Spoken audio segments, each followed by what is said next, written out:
express each number as a product of its prime factors। एक एक करके सारे सेक्शन सॉल्व करते हैं। फर्स्ट सेक्शन में हमारे पास है 140। करना क्या है, इस 140 को हमको एक्सप्रेस करना है उसके प्राइम फैक्टर्स के प्रोडक्ट के फॉर्म में। तो इस नंबर को हम फैक्टराइज करने वाले हैं यूजिंग फैक्टर ट्री। कैसे फैक्टराइज करते हैं यूजिंग फैक्टर ट्री, देखिए ध्यान से। 140 can be written as 2 into 70। अब आपको मालूम है ये जो 2 है ये एक प्राइम फैक्टर है, बट ये जो 70 है ये एक कॉम्पोजिट नंबर है। तो हम फर्दर इसको फैक्टराइज करने वाले हैं, इस 2 को छोड़ देने वाले हैं।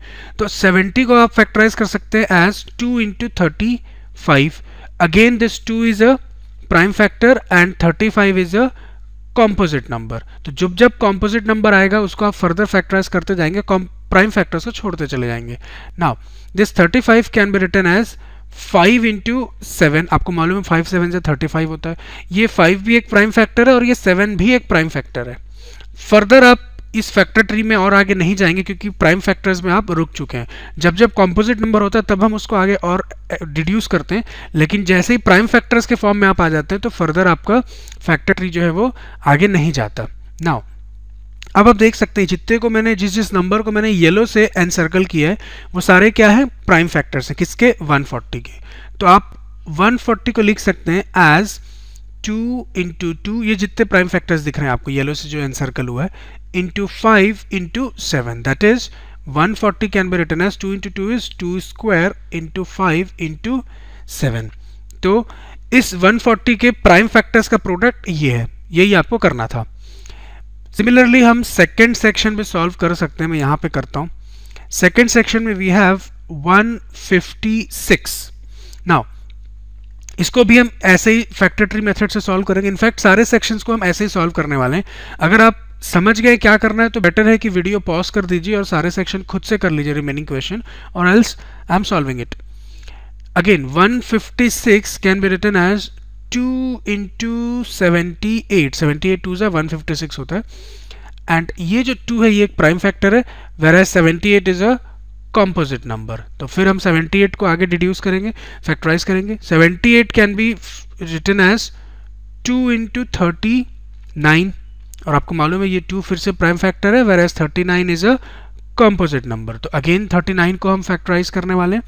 39 can be written as 3 into 13। अब आप एक चीज देखिए, ये 3 भी एक प्राइम फैक्टर है, 13 भी एक प्राइम फैक्टर है। तो आपका फर्दर काम यहीं पे रुक जाएगा, आप आगे और नहीं करने वाले हैं।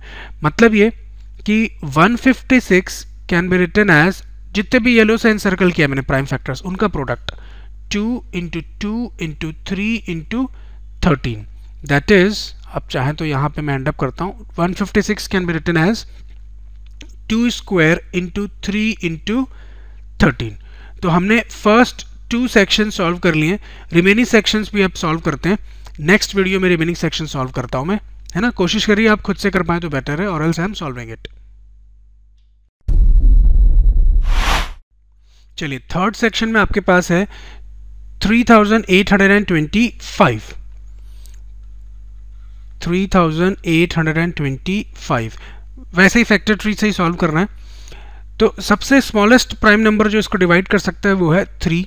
Therefore this number can be written as 3 into 1275। अब आपको मालूम है 3 is a prime factor, whereas 1275 is a composite number. ये आपका एक प्राइम फैक्टर है, शॉर्ट में PF लिख दे रहा हूँ।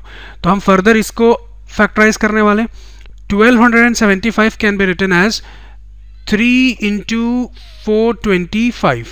अब आपको मालूम है ये 3 जो है ये भी एक प्राइम फैक्टर है, whereas 425 is a composite number. तो इस 425 को फर्दर फैक्टराइज करते हैं। 425 can be written as 5 into 85।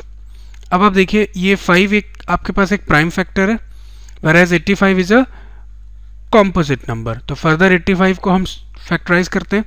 85 can be written as 5 into 17। 17 5 से 85 होता है।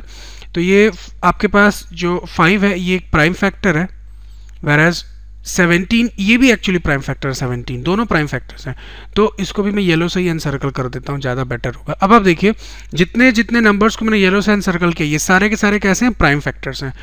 तो फाइनली आप 3825 को लिख सकते हैं as product of these prime factors, 3 into 3 into 5 into 5 into 17, or we can write it as 3 square into 5 square into 17. So this completes our solution. Let us move on to fourth section. Fourth section में आपके पास number है 5005. अब सबसे smallest prime factor जो इसको divide कर सकता है वो है 5. Therefore it can be written as 5 into 1001. अब आप देखिए ये 5 तो एक प्राइम फैक्टर है, 1001 इज अ कॉम्पोजिट नंबर, ये एक कॉम्पोजिट नंबर है. मैं एक्चुअली कलर चेंज कर देता हूँ.